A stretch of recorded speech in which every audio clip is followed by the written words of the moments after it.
বেলেঘাটা ৩৪ নম্বর ওয়ার্ডে ভারত কেশরী ডক্টর শ্যামাপ্রসাদ মুখার্জির মূর্তি প্রতিষ্ঠা ও আবরণ উন্মোচন অনুষ্ঠান হল ৩০ জুলাই ২০২৬ বৃহস্পতিবার। এই দিনের এই অনুষ্ঠানে প্রদীপ প্রজ্বলন তৎসহ মূর্তির প্রতিষ্ঠা আবরণ উন্মোচন করলেন বিজেপির শীর্ষ নেতৃত্ব ডক্টর অর্চনা মজুমদার।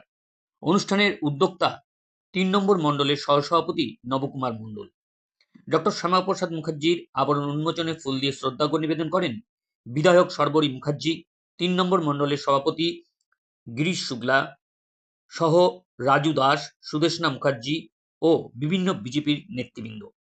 সহসভাপতি নবকুমার মণ্ডল জানান, এখানেই বিভিন্ন সময় ভোটের মুখে বা ভোটের সময় প্রচারের সময় তাকে তৃণমূল বাহিনীর কাছে মার খেতে হয়েছিল। তাই তার সংকল্প ছিল বিজেপি পশ্চিমবঙ্গে কখনো আসলে এখানে ডক্টর শ্যামাপ্রসাদ মুখার্জির আবরণ উন্মোচন হবে এবং হবে মূর্তি প্রতিষ্ঠা। এছাড়াও অতিথিরা কি জানালেন দেখে নিন এদিনের এই অংশ থেকে। দেখুন এক ঝলকে।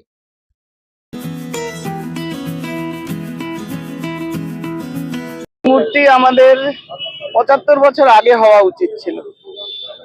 আজকে আমরা যে ভারতীয় বলে মাথা উঁচু করে বেঁচে আছি, আমরা যে পশ্চিমবঙ্গ যে ভারতবর্ষের অঙ্গ, আমরা ভারতীয়, এটা আজকে ডক্টর শ্যামাপ্রসাদ মুখোপাধ্যায় না থাকলে আমরা এই ভারতবর্ষের ভারতীয় বলে অহংকার গর্ব অনুভব করতে পারতাম না। স্বাধীন গণতান্ত্রিক রাষ্ট্রের আমরা নাগরিক হতে পারতাম।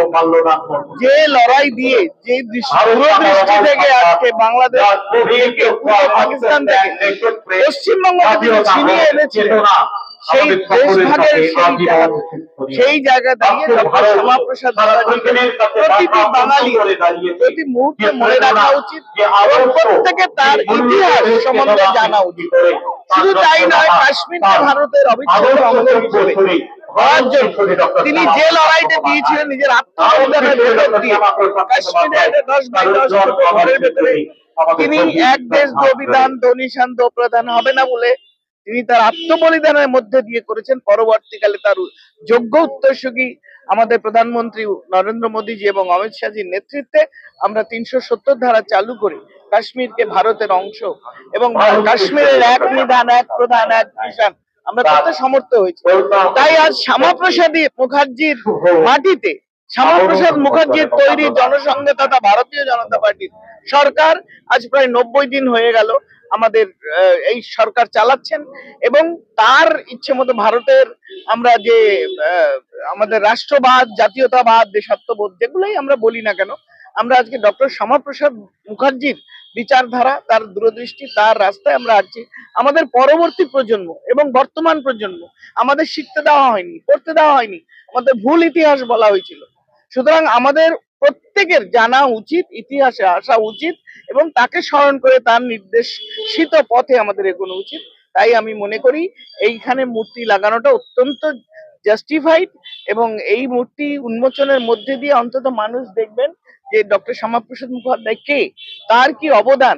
আজ কেন আমরা স্বাধীন ভারতের অংশ, আমরা বাঙালিরা কেন পূর্ব পাকিস্তান থেকে আমরা কি কার জোরে আমরা এখানে ফেরত এসেছি, আমাদের অতীত, আমাদের রুট, আমাদের যে গোড়া সেটা আমাদের জানতে হবে এবং আমরা সেটা এই রকম ধরনের কাজ। এই জায়গাটা নতুন না আমাদের কাছে, এই জায়গাটা বহু পুরনো।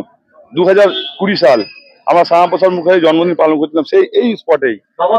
তখন তৃণমূলের হারমাত বাহিনীরা আমাদের ওই প্রোগ্রামকে বানচাল করেছিল, আমাদের প্রত্যেকটা কার্যকর্তাকে মেরেছিল, শ্যামাপ্রসাদ মুখার্জির ছবি তুলে ফেলে দিয়েছিল। সেদিকে আমরা দিব্যি খেয়েছিলাম। আমরা সবাই মিলে একটা যেদিকে আমাদের সরকার আসবে, আমরা যেখান থেকে আমাদের শ্যামাপ্রসাদ মুখার্জির ছবি তুলে ফেলেছে সেই শ্যামাপ্রসাদ মুখার্জি আমরা মূর্তি স্থাপিত করব। সেটা আজকে ওনার যেটা আমাদের পশ্চিমবাংলা সরকার হওয়ার ওনার স্বপ্ন ছিল, পশ্চিমবাংলা ভারতের জন্য হিন্দু রাষ্ট্র হোক, তার স্বপ্ন পূরণ হয়েছে। তার মূর্তি আমরা স্থাপিত করতে পেরেছি, আমরাও খুশি। ওনার আত্মাও আজকে হয়তো বেশি খুশি হচ্ছে যে যেখানে মূর্তি ছবি ফেলে দেওয়া হয়েছে সেখানে ওনার স্থাপিত হয়ে যাবে মূর্তি, যেটা কোনো জায়গায় খুলে ফেলা যাবে না। আমরা দিলাম বিধায়কের ঢলাঢল। আমার অনেক স্বপ্ন ছিল শ্যামাপ্রসাদ মুখার্জির একটা মূর্তি আমি বেলেঘাটা অঞ্চলে বসাবো।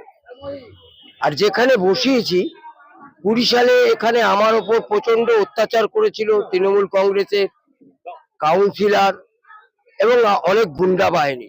প্রায় 800 ছেলে মেয়ে নিয়ে আমাকে ঘিরেছিল। এখানে আমি এখানে অটল বিহারী বাজপেয়ীর একটা জন্মদিন পালন করছিলাম। এই জন্মদিন পালন করার সময় তখন আমার এই প্রোগ্রামকে বানচাল করবার জন্য পুরো তৃণমূলের সংগঠন পুরো আমার পেছনে লেগে গিয়েছিল। তাই আমি সেদিনকে প্রতিজ্ঞা করেছিলাম যে শ্যামাপ্রসাদ মুখার্জির একটা মূর্তি, তাই আমি আমার স্বপ্নকে পূরণ করলাম এবং ভারতীয় জনতা পার্টির একটা সম্পদ শ্যামাপ্রসাদ মুখার্জি, তার মূর্তি বসাবার জন্য আমি আন্তরিকভাবে সকলের কাছে একান্তভাবে মানে ভালোবাসা শুভেচ্ছা পেয়েছি। অনেকে আমাকে সাহায্য করেছেন এই মূর্তি বসাবার জন্য। তাই আমি সকল মানুষকে, সকল বিজেপি কর্মীকে আমি ধন্যবাদ জানাই। দেখুন, বেলেঘাটা বললেই 2021-এ 2রা মে অভিজিৎ সরকারের মুখটা মনে পড়ে। বেলেঘাটা বললেই পরেশ পালের গুন্ডা বাহিনী দিয়ে আমাদের যুবক ছেলেটিকে যেভাবে নির্মম অত্যাচার করা হয়, যার মায়ের সামনে ছেলেটিকে পাথর দিয়ে থেতলে দেয়া হয়, হাই এক্সটেনশন তার পেঁচিয়ে খুন করা হয়, সেই ঘটনাগুলো মনে পড়ে।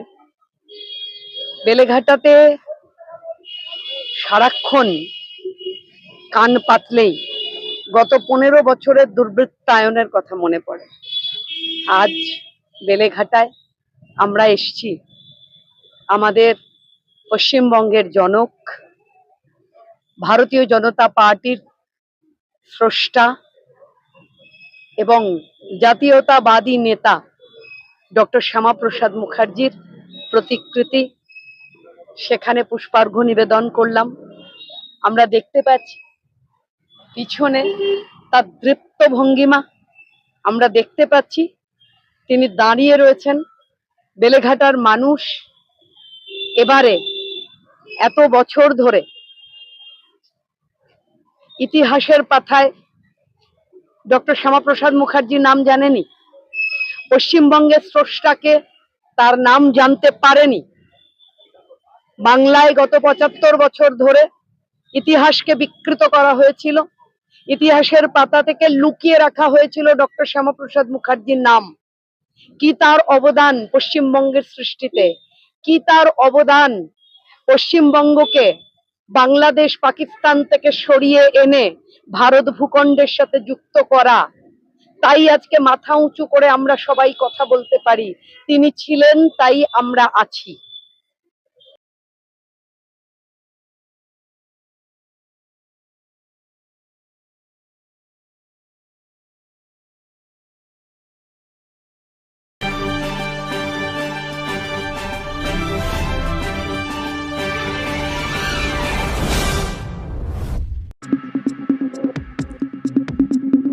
চোখ রাখুন বিশ্ববার্তা টিভিতেই, যার সততাই শেষ কথা।